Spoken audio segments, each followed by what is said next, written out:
கட்சிகளா எல்லாரும் வந்து பிஜேபியோட அடிமைகள் ஆயிட்டாங்கன்னு சொல்லி அதை பற்றி அவங்க கருத்து சார். ரொம்ப நல்ல மனுஷர் புகழேந்தி. ஈரோடு எலெக்ஷன்ல உங்களுடைய கூட்டணி யாருக்கு சார்? நீங்க அதை சரி.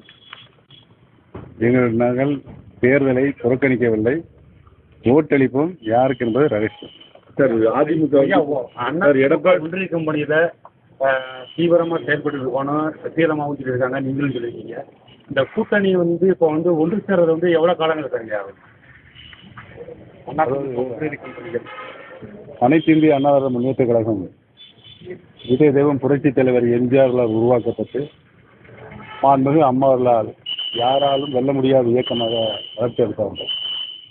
இன்றைக்கு அதிமுக சக்திகள் பிரிந்து கிடக்கின்ற ஒரு சூழல் இருக்கிறது. அனைத்து சக்திகளும் இணைந்தால் தான் எதிர்காலத்தில் எந்த தேர்தல் வந்தாலும் வெற்றி பெற முடியும் என்ற சூழல் இருக்கிறது என்பதை தெரிவித்துள்ளேன். ஐயா, இப்ப ஈரோடு இடைத்தேர்தலில் அதிமுக வந்து போட்டியிடல, பின்வாங்கிட்டாங்க. அதை பற்றி உங்களுடைய கருத்து என்ன?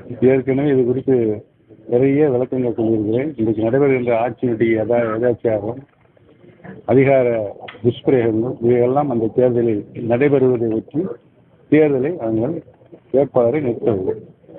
அதிமுக ஒன்றிணைந்த பிரகாரம் இபிஎஸ் வந்து அதுல இடம் பெறுவாருங்க. இப்ப இடத்தேர்தலை பொறுத்த வரைக்கும் நீங்க வாக்களிப்புன்னு சொல்லியிருக்கீங்க. இப்ப போட்டி போட மெயினான கட்சி அப்ப டிஎம்கே இருக்காங்க. அப்ப நாம் தமிழர் தான் இருக்காங்க. இறுதிப்பட்டியல் வரட்டும், இறுதிப்பட்டியல்